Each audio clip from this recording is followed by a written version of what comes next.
Hello students, in this video we will see the velocity analysis of four-link mechanism using instantaneous center method with the application of Kennedy's theorem. We will continue with our discussion with the relative instantaneous centers of planar mechanism, and then we shall see how these relative ICs can be used for the purpose of velocity analysis of the mechanism. To start with, let us take an example of the simplest four-bar mechanism. As shown here, the four-bar mechanism has four links, namely AD as link 1, AB as link 2, BC as link 3, and CD as link 4. As there are four links, so there will be six number of instantaneous center as calculated by the formula n is equal to n into n minus 1 upon 2. So this will give us number of instantaneous center for four-link mechanism as 6. Let me list them out in the tabular form. So the ICs will be I12, I13, I14, I23, I24, and I34. So first we locate all these six instantaneous center of this four-link mechanism. Out of these six, as we have discussed in the last video, that we can locate instantaneous center by inspection. So let's do it. Location of I12 is at A because the link 1, that is AD, and link 2, that is AB, are connected by a revolute pair at A.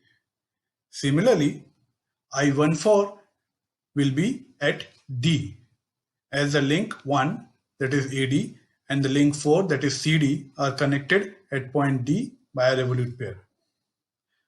So we have I12 and I4, and these two are known as fixed instantaneous centers. As for all the configurations of the mechanism, they remain at the same place. Now moving ahead, we will have I23 at B. Because of the same reason that the line or the link 2, that is AB, and the link 3, that is BC, are connected by a revolute pair at B. Following the same argument, we get I34 with the links 3 and 4. The ICs 2, 3 and 3, 4 are known as permanent ICs as they move when the mechanism moves, but the joints are of permanent nature. So out of 6 ICs, we have located 4 ICs just by inspection. We have still to find 2 more ICs, namely I13 and I24, which are neither fixed nor permanent ICs. As with the change of configuration of the mechanism, they also vary. To determine these 2 ICs, we invoke Kennedy's theorem for 3 centers.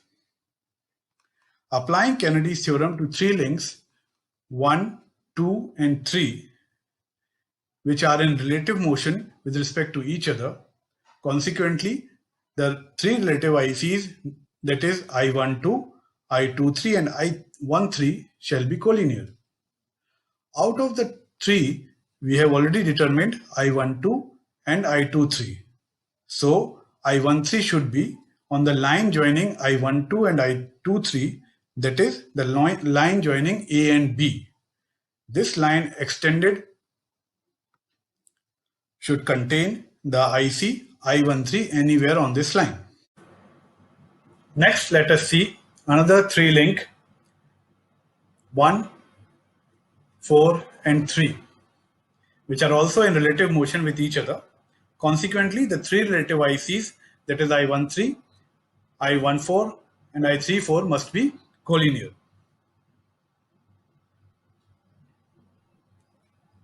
Again, out of these 3, we have already located I14 and I34.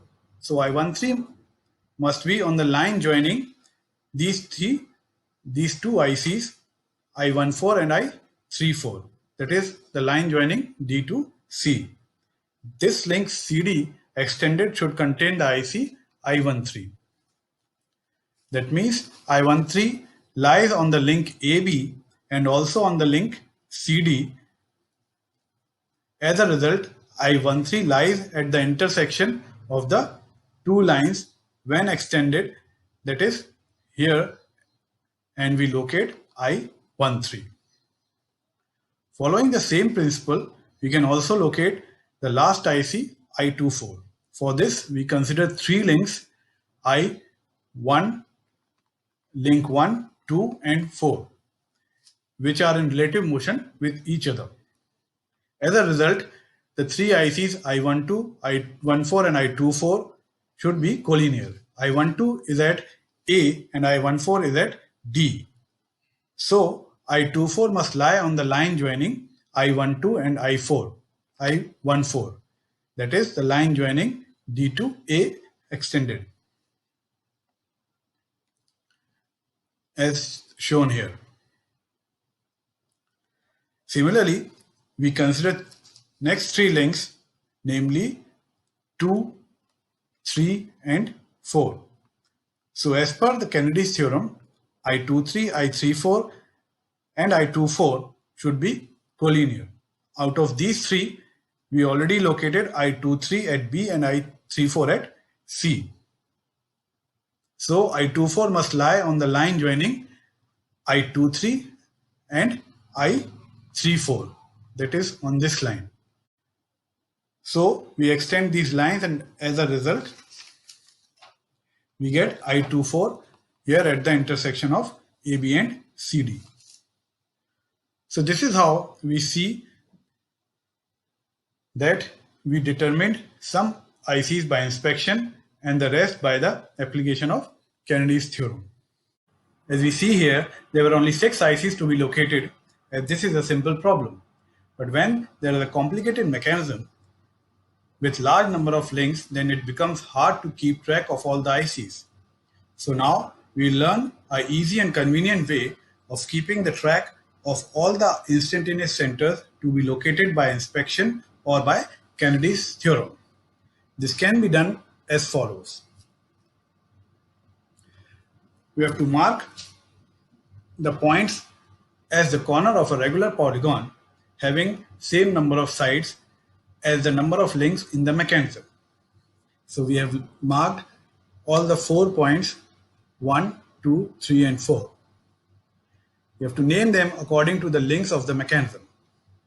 And then we have to join the points of which the eye centers have been located by inspection by firm lines. As we have located I12, so we will join 1 to 2 by a firm line. Similarly, we have located I23 by inspection, so we have joined 2-3 by firm line. Similarly, for 3-4 and for 1-4. These were the 4 ICs that we located by inspection. So we have joined the 4 sides of the polygon by the firm lines. Now to find the remaining ICs, join the diagonals of the polygon by dotted lines as shown here. So first, to find out I13, we join 1 to 3 by dotted line. Now we see that the line 1-3 has divided the polygon in 2 triangles. One triangle is 1-4-3 having sides as ICs I14 and I34, and other triangle 1-2-3 having sides as IC I12 and I23. So the IC I13 will lie on the line joining I14 and I34 and the line joining I12 and I23 as shown here. You can see that I13 is lying on the intersection of the line joining I12 and I23 and I14 and I34. So this is how we locate I13. Similarly, the line joining the diagonal 2, 4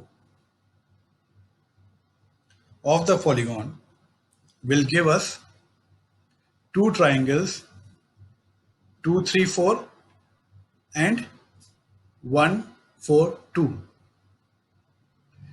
2, 3, 4 triangle will have IC, I23 and I34 as the sides of the triangle. Similarly, triangle 1, 4, 2 will have ICs I14 and I12 as sides of the triangle. So finally, I24 will be located by the intersection of the line joining I12 and I14 and by the line joining I23 and I34 as shown here. I24 is located by the intersection of the line joining I12 and I14 and I23 and I34. So this is how we locate I24. So this is the easy and convenient way to keep track of the various ICs to be located in any mechanism. This will be very helpful when the problem becomes complicated. So this is how we can find out the ICs of any mechanism using instantaneous center method. This is all for this video. In the next video, we'll continue with the velocity analysis of the same